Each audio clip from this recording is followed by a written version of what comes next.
During my time in Poland, a young guy called Adam helped us with translations. He's a Polish-Swedish citizen who's seen vast differences between unpatriotic Sweden and conservative Poland. I went to Adam's apartment in Warsaw to sit down and talk more about Polish politics, youth patriotism, and much more.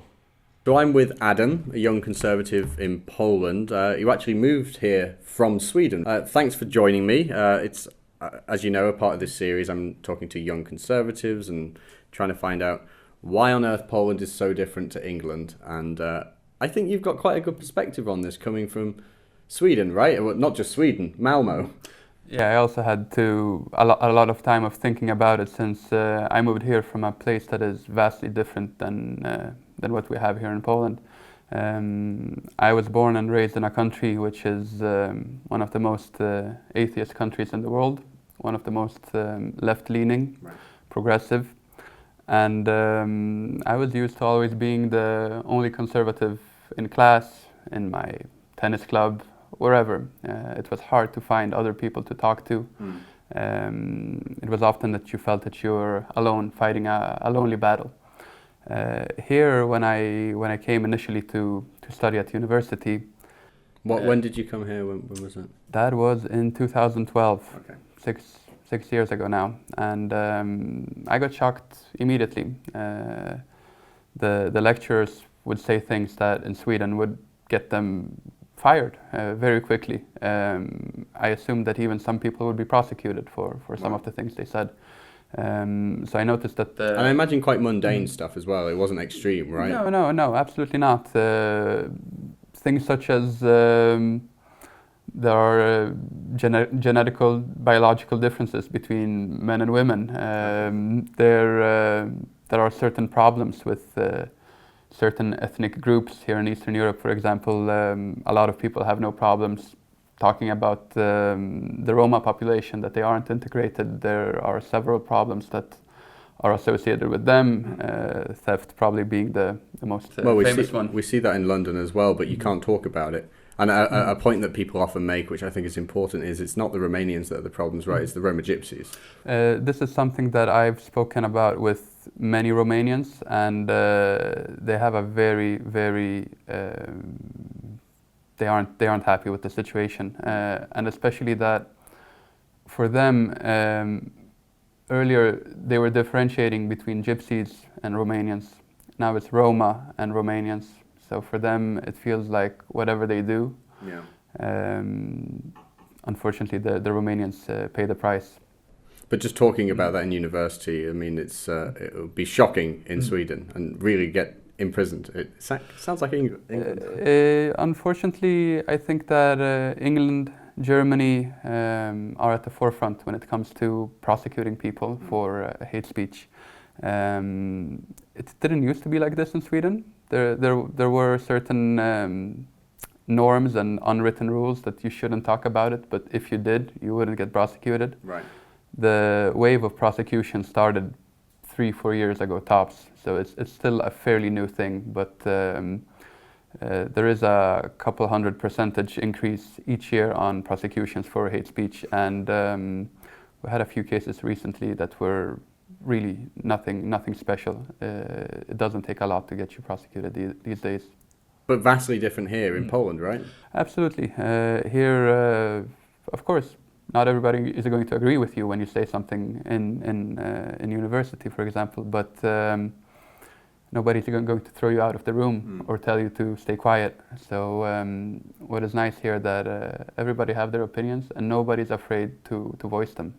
So it's a very refreshing climate for studies, for academia. Well, it's amazing as well because it's especially young people, right? I mean, young people in universities, young people even outside of universities, in the football clubs, and even in the rap scene, patriots. Yes. I wonder why, maybe through your experience of living here for such a while, where's this coming from? Why are the Polish youth so vastly different to the rest of the West? I think it depends on two things. The first one is that we have a very good foundation in Poland. We've been fighting for sovereignty for almost 200 years. We were partitioned by three European powers, Germany, Russia, and Austria-Hungary. And we didn't exist on the map as a sovereign state for 123 years. That was basically 5 generations that were fighting for sovereignty. After regaining our independence in 1918, we had 20 years of independence before being invaded by Nazi Germany, one of the most brutal powers in human history. Yeah. When the war ended in other parts of Europe and people went back to their own lives, we came under the Stalinist rule, and Stalinism was, together with Nazism, the second most brutal occupation power in history. And we had 50 years of communism, so we regained independence fairly recently, and the young generation, they haven't been brainwashed as much of the older generations. They did what they could, they fought back, but oppression was so hard that unfortunately many people that are aged 40, 50 and older, they still live mentally in the communist times. And the young people, though, they got to experience growing up in an independent, free Poland. Yeah.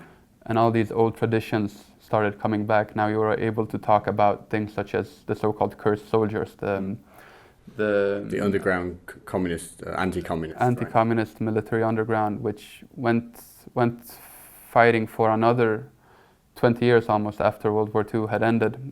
They spent their time hiding out in the forests, small groups of 5 to 10 people usually that would give up their life basically and spend 10 years in the forest. They were all hunted down, they were killed merciless. And these were quite young fighters. Many of them were 18, 19, 20, 21 years old. So young people today identify with them for their idealistic views, for their sacrifice. And these were topics that were, of course, forbidden to discuss in the communist times. So I like to liken it to a balloon being put underwater. It just comes up.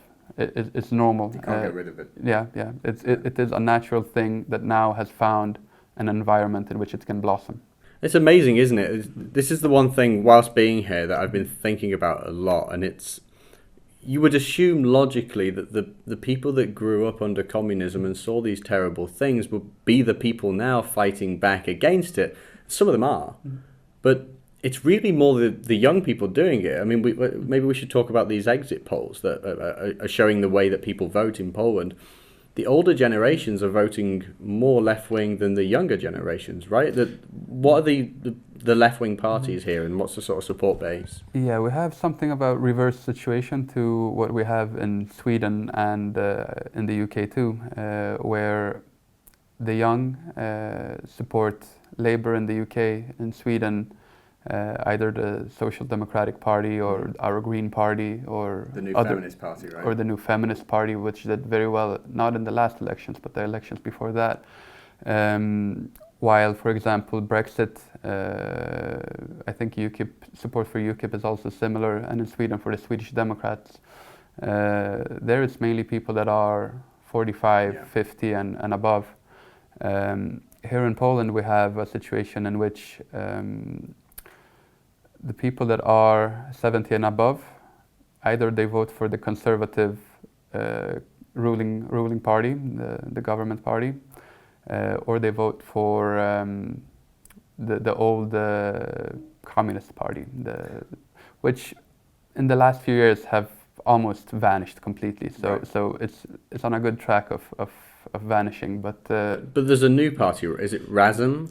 Yes, there is a new neo-Marxist party, I would call it. It's modeled on Western Marxist parties. It's a type of cultural Marxism which didn't exist here in Poland recently. There is a Serbian philosopher, I think, called Srđan Trifković, who once very pointed out an interesting fact that even if the Iron Curtain was a curse in many ways for Eastern Europe, or in practically every way, but it stopped cultural Marxism from penetrating our region. We had economic Marxism, the classic Soviet Marxism, which is of course horrible too, but at least we didn't get all the postmodern crazy ideas. We were protected from that. And what's amazing about this RASM party, we were looking at some of the exit polls earlier, weren't we? And something around 5% of young people vote for this party. 5%. I mean, it's astonishing. There's a statistic that I've been talking about a lot while I'm here, and it was, well, not so much a statistic, it was a poll of young people in the UK, and it showed that if young people voted, 600 Labour MPs would be elected and not a single Conservative MP, which I find amazing, by the way, because the Conservatives aren't Conservative in the slightest. The young people will not even vote for a non-Conservative Conservative party. And yet it's the total opposite. The total opposite. Yes, it's another similar problem that Sweden shares with the UK. We also have an alleged conservative party which actually has conceded ground in every sphere when it comes to values to the left. So they aren't conservative in any way anymore. But the pandering to the left doesn't help. The young voters, they still prefer the original. So thank God here in Poland, as you said, the situation is completely opposite. The vote is slightly more split on different parties among young conservatives than among old conservatives. There's a few right-wing parties, right? There's the Republicans, the Kookies, which is led by a punk rocker, right? Yes. The Kookies, the Law and Justice Party, and then of course there's Corvin, the Libertarians. Corvin is quite famous in the West. He has very controversial statements. Yeah, we've seen him a lot on the news. But among the young, he has very high support. In the exit poll after the last elections in 2015, it turned out that the government party, the ruling Law and Justice Party, has slightly above 20% of support among people aged 18 to 29. The Cookies Party, which is usually described as a right-wing populist party that wants more direct democracy, but is also fiercely anti-communist, they also got around 20%, and Corvin, which is something of a strange mix of conservatism and libertarianism. So, for example, they're for the death penalty, but also for free drugs. They're also some of them monarchists as well, right? Many of them are monarchists. They are anti-abortion. They're kind of like a smaller state. They're kind of like the punk conservatives, really, aren't they? They sure are inventing something new, and that party got around 16 or 17% among the young. So together, all of these parties have it's at least over 60%. 60%, yeah. The Institute of Public Affairs, Kantar Public, they reported 66% would vote right or centre right. I mean, that's seriously significant, and I think that's one of the reasons why the media has targeted Poland so much. In the UK, the British media last year during the Independence Day march, I'm sure you saw it, lots of young people at that march. They reported, 60,000 neo-Nazis on the streets? Yes. I mean, the media just loves to attack Poland. The story to them is, look at this terrible racist nation that's, I don't know, the equivalent of Hitler rising all over again. But really, it's an opposition to what happened under Hitler, right, that's driving this. Oh, absolutely. I think that they are getting scared simply, and they want to nip it in the bud. They want to stop these developments before they spread to neighboring countries and maybe even to the West in the future. We have a similar situation in Hungary, where Viktor Orban is supported by around 50% of the population, and the second largest party, the Jobbik party, is also very right-wing and conservative. So I think they are fearing that in our region of Europe there is something brewing. Something that could change the political landscape of the entire continent. And unless they deal with it now by quashing it through, for example, putting financial sanctions on our countries, they are trying to, I guess it could also be compared to Brexit. They are trying to press on voters so much that, like, if you vote for these people, then we will punish you financially and make you vote for globalist parties. So we're talking about Article 7, right? Yes. So can you explain those sanctions that are being put on Poland by the European Union? So far they haven't been enforced. It will be actually pretty difficult to do it the normal way, so they're finding different ways of doing it. Technically, Article 7 is an EU law which allows to start a process of placing sanctions on a country if they think that the rule of law is threatened or human rights. And for it to reach the last and final stage in which the sanctions are placed on the country, which technically aren't financial sanctions, it's political sanctions. You lose your right to vote. The voting rights in the European Union. Yeah. So they won't be able to do it because it needs to be a unanimous vote in the European Council where all member states need to vote for sanctions. And since Poland is supported by Hungary, by the Baltic states, probably by the Czech Republic and a few other countries in our region, it won't be able to happen that way. Recently they put the same Article 7 against Hungary, but again, Hungary has allies in the region, so that won't happen. But a new EU budget is about to be negotiated for 2021 to 2027, and there they have introduced a new proposition that funds allocated to certain member states, so-called cohesion funds and structural funds, will be limited if they deem that the rule of law is threatened in these countries. So it looks like financial sanctions will happen, but they will take a detour to arrive to that goal, not through Article 7. Do you think the young voters who are electing people, not just into the Sejm and your political institutions here, but to the European Union as well, are young people anti-EU here, or do they want to see reform, or what's the situation with that? With the EU, it's a very difficult situation, actually. We are not as lucky as you British people that we have a sea that separates us from Germany.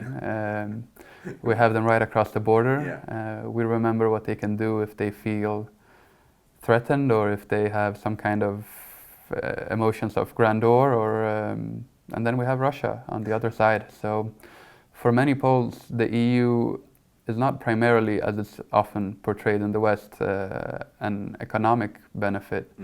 It's the sense of security that belonging to a bigger project gives Poland. Well, I guess after so long of being invaded and independence taken away and all that, and then suddenly there's this institution that's, in theory, trying to unite these countries to stop war. I guess I can see why some people might find some security in that, but people know the dirty tactics that the EU plays, right? Unfortunately, the EU is changing, and when Poland started negotiating its accession to the EU in the mid-90s and late 90s, the EU wasn't as centralized as it is today. So the Poles, we entered the EU in 2004, and a lot of things have changed since. We've seen people voting in referendums, and they have to vote until they get the vote right, which is as people in Brussels want the vote to be, or in Berlin. Which they're going to do in England as well, or at least they're trying. This could very well will be what happens. For us, Brexit will be pretty interesting to follow from afar, because we will see how does Berlin and Brussels treat the UK, which, as I said, is more distant from them than we are, and also it's a bigger financial power that you have to respect. So if they treat Great Britain very harshly, then we can just imagine what they would do with us if we would try to leave the EU. It must be pretty scary, actually, especially when so many Eurosceptic MPs, members of European Parliament in the EU, are from Britain. Oh yeah. And they're going to be leaving soon. And suddenly Poland, I feel like we're leaving you guys all on your own almost. This is unfortunately more or less how the situation looks like.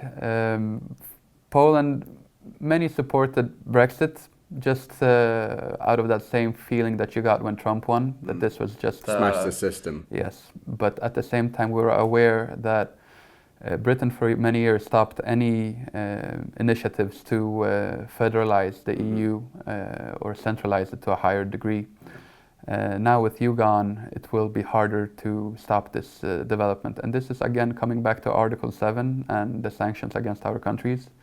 We feel that this is also a way of making our position weaker, so that we won't have influence on what Europe will be how it will be reshaped once Brexit is finished, because there will be some new initiatives coming, and I guess they want Viktor Orban and our leaders here in Poland to not have a strong negotiating position. So, in the near future, I mean, there's elections coming up in the next few weeks, right? Mm-hmm. But of course, in elections going forward, it seems that this percentage of young people voting conservatively is just going up, right? Well, according to the opinion polls, it has risen. I think now it's reached above 70%.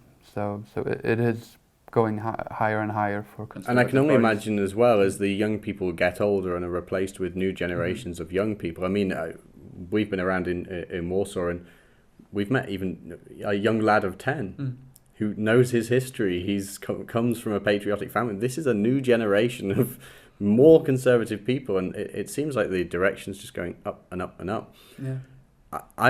I mean, I'm quite envious of that, being English. I just see it going down and down and down, and I do wonder whether some people might change their mind as they get older. But I find it hard to believe that these young people who are patriotic now will become less patriotic in the future. So it seems to me there's a bright future for this country, especially with the GDP is going to be overtaking Portugal per capita very soon. And as we see going around Warsaw, there's new buildings going up everywhere. The country is doing amazingly well, and it's a real message of hope for Europe, I think, and for Britain. But what I'd like to know from you is, what can the British youth learn? What can we take from the young people of Poland when we see crazy feminism and just far-left politics infiltrating every area of life? What can we feasibly do, and what can we actually learn from these young people in Poland? Well, I think everyone has their breaking point, and I think that even in the UK, even if it looks dark at the moment, it's absolutely possible to turn it around in a fairly short period of time. It's sad that in a way the catalyst for changes is sometimes tragedy. No. As I said, here in Poland, much of the patriotism we have today is the result of World War II and the harsh years of Stalinism. But as the situation is deteriorating in much of Western Europe, you could see it in France when they were hit by terror attacks in a rapid succession in Nice, in Paris with the Charlie Hebdo, and then the larger terror attack. In the UK, you were also hit with a few attacks in a very short period of time in Manchester and then twice in London. And now it's been kind of quiet for a while, but I'm sure that it's just a short little break. It's a matter of time. And once you have these things happening often enough, after a while people will just say, no, we won't take it anymore. So I believe that you often hear, this is something you hear especially about Sweden. They say that Sweden is lost. Yeah. It doesn't exist anymore. It's over. It's game over. I don't think that is the situation for any country in Western Europe. People, native Europeans are still the majority in these countries. Yeah.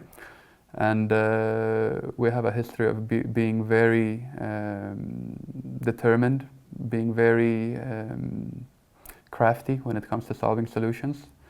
So I think they will come up with something. They just need the will. The will needs to come back, and I'm sure that there are young people working hard at figuring out exactly how to have this change taking place. But it can only come from within, from you. There is a specific British solution to the issue in Great Britain. There is a French solution for the situation in France. I think the problem is the British are known for having a stiff upper lip, and actually it's our tolerance that's been our downfall. We are a very tolerant people. We're very nice. We'll happily welcome in the world, including terrorists. And I think maybe you're right. Maybe it's a matter of it getting darker before the dawn.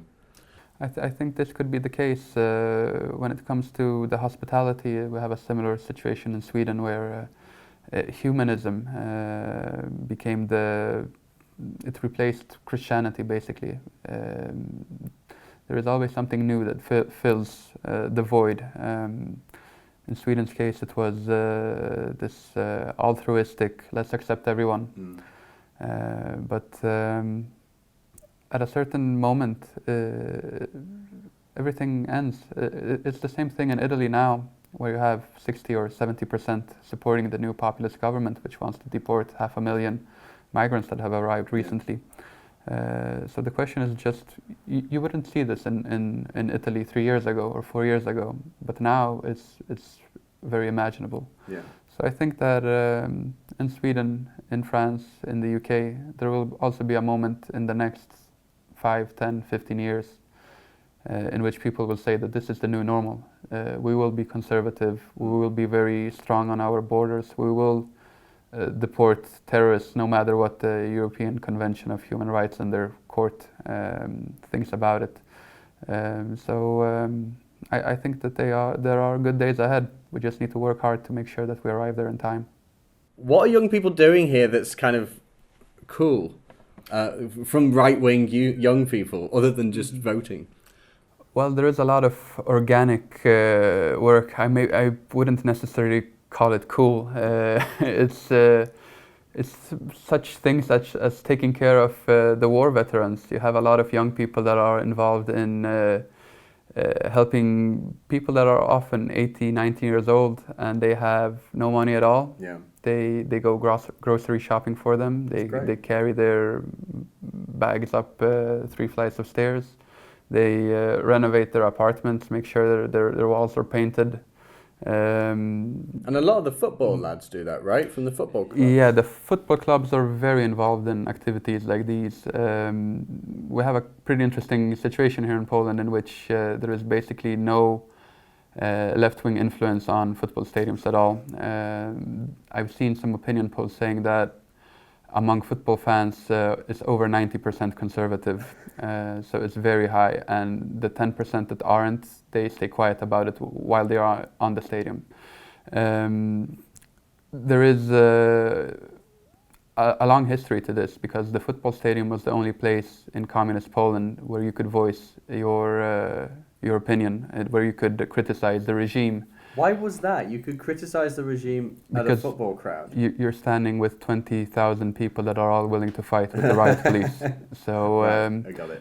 Before the fight, you usually chant some anti-communist slogans, and then still do that, right?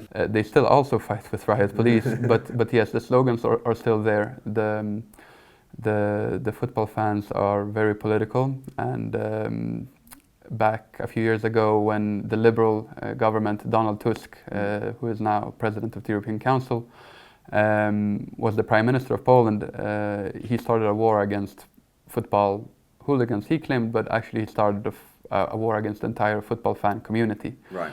And they fought back. They traveled wherever he went. Didn't matter if it was some small village or whatever. They ruined every media event that he held for a good few months. They were very determined. They had very good chants that were making him look very silly.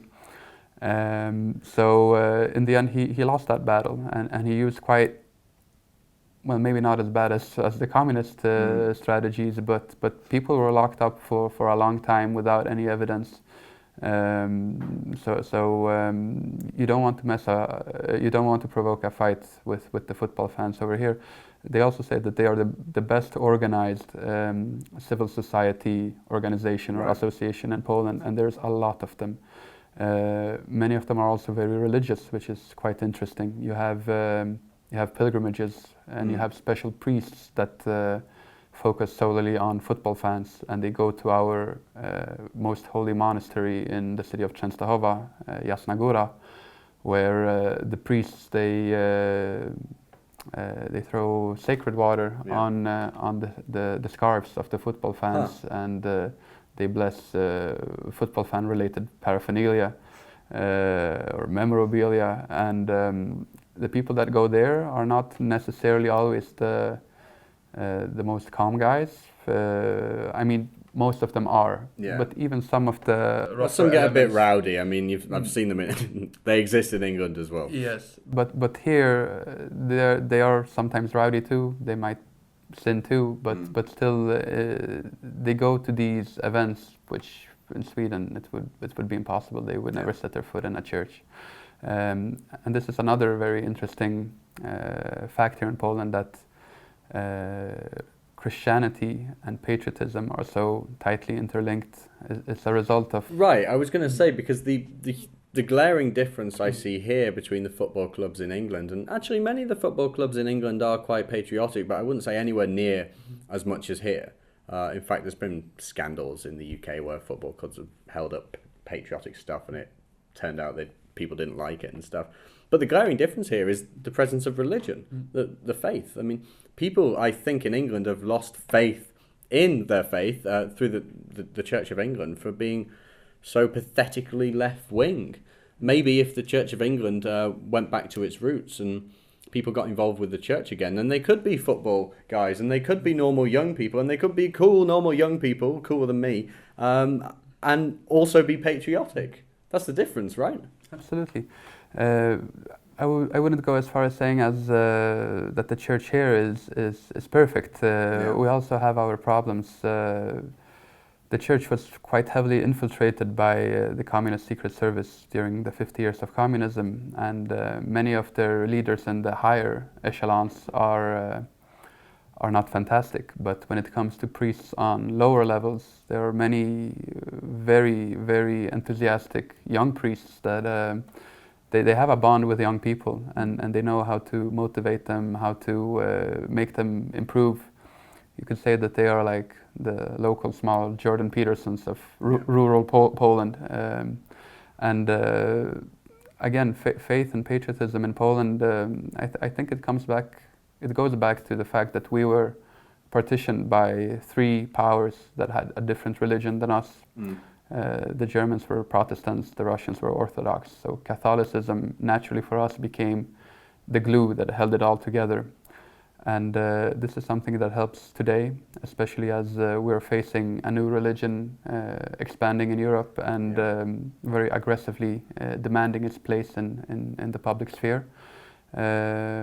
Poland is used to counteracting such ideas with their own religion. There's no void to be filled here, is there? Because people have their faith, whereas in England there's a void. There's quite a large void that's being filled.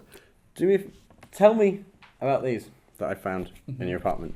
These stickers. Well, what are these stickers, they are a part of this little game that people sometimes play. If you see some leftist stickers up in the city somewhere, you cover them with your own. These specific ones are quite heavily targeting the so-called post-communist clique. Right. Something that many people don't know about Poland is that even though communism fell in 1989, the people that were influential in Poland before then were still very influential after 1989. They didn't just call themselves communist openly. Yeah. But they still exist in the media, right? They still exist. They kept their money. Right. They stole a lot of money just before communism fell. And when when privatization started, it was similar as in Russia with the oligarchs that came into power. Here, people bought up state-owned property, state-owned companies for very cheap, and then sold them off quickly, gained a lot of money. And they invested that money in banking, in media. So the institutions are essentially still communist here? It's the same people. I don't think they have any specific ideology. They're very good at adapting, but they are definitely people without morals, without any values. And with an old agenda. And they are very corrupt, and they are very protective of their positions and influence. Yeah. So now that we have a conservative government, they are trying to remove it as quickly as possible and fill the positions with people from their own crowd. And that's what these stickers are, is it? So these stickers, yes, they are pretty heavily against the so-called post-communist. So you go to war with the left and put these up, but do the left really oppose this? Anti-corruption, and they're opposing this and putting their own stickers on top of that? They claim that our narrative is completely false, that we are scaremongers and that we are just using this as an excuse to introduce an authoritarian conservative state. Right. But they can think whatever they want. You just always need to push back. You can't allow them to run around on the streets and do whatever they want. Well, there's more of you than them. Here, unfortunately, yes. So you were talking earlier about the underground anti-communist soldiers and how they have an almost sort of cult following among young people. there's some of these murals around the city. Can you tell me about those? Because those feature these anti-communist fighters, right? And it's the young lads that paint these, isn't it? Sure, it's pretty common. The closer you get to a football stadium, usually the more of these large paintings you will find painted on usually very grey houses or walls. Oh, there's plenty of grey buildings around thanks to the communists. Unfortunately, yes. So to liven it up a little bit, young people are quite fond of grouping together and painting these different patriotic. Sometimes the motives are different. It doesn't always have to be soldiers, but it usually represents some period from Polish history or some specific Polish region. But there is always this patriotic element to it, at least very often. So it's an example of the culture wars taking place in the public arena. Some people do it with stickers, other with their brushes, but the goal is the same. So there are. I came here looking for three elements of youth patriotism: the historic patriotism, which is abundant and evident and still visible with even bullet holes in walls here. The political patriotism. We met the leader of the Republican Party, which has quite a large young following and is very conservative. And also the cultural side of things, and it goes beyond stickers. It's football lads, it's patriotic rapping, it's these giant murals. It's something I've never seen before. This is something, patriotic rap especially, is something that coming from Sweden is very unusual. In Sweden, rap is something that belongs to the minority groups in the no-go zones, and they would never rap about patriotic Swedish. The same in England. I can't say I'm a rap expert, but I know it's all about sex, drugs, and money. It's pretty similar in Sweden. I'm not saying that it doesn't exist here in Poland, but there is quite a large community of Polish patriotic rappers, and the kids that live in our estates. It might not be the only thing they listen to, but they will come across it from time to time, and it instills them with this sense that you are supposed to love your country, you are supposed to be willing to sacrifice your own well-being for the country, and also it is a vessel for conservative traditional ideas in general. So for a long time they have been trying to spread an anti-clerical message to the Polish young. But in many of these rap songs, the priest is not the enemy, but he's your friend and he helps you in your patriotic work. So for me it was very surprising to be exposed to this world of patriotic rappers. Yeah, I think it's amazing. But I think what this tells me is that the loss of good role models in society is perhaps why young people in Britain are increasingly less patriotic. It's a combination of perhaps not seeing the impacts of war firsthand, and a combination of young people having no good role models anymore. Celebrities are famous for no reason. Music is, well, not only terrible, but it's not talking about particularly nice things. That's it. I think what this shows me is if people had good role models, if people can understand the history of their own country and perhaps taught it better in schools, it might translate into more political patriotism in the UK. Unfortunately, we're also fighting with these problems. Mass media here is dominated by so-called garbage culture. But many of these patriotic rappers, it's grassroots initiatives. It's not maybe what you will always see on the television, but it's still what people listen to in the States. So it's kind of like an online thing, right? YouTube and things like that. Internet has helped it a lot. It's also very localized. So certain rappers, they are only famous in a specific area of the city, but they are all over the country. So many of them aren't famous, you've never heard about them, but in some local community, somebody knows about them. So this is, it's kind of an educational warfare in that people are learning about their history and know their history, and it's cultural warfare as well. I think that's really interesting. Yeah, we're hoping for the best. I want to discover the real story in Poland, not the story from the mainstream press that Poland's just a racist country, but in fact, the real story that the Polish youth are voting more conservatively than ever and standing up in the face of far left and EU tyranny. Will you help me cover our modest expenses for hotel, airfare and cabs? Will you help us raise £1,000 to cover this important work? Please go to rebelpoland.com. Thanks so much for your support. If you'd like to help us cover our modest expenses for this trip, please go to rebelpoland.com.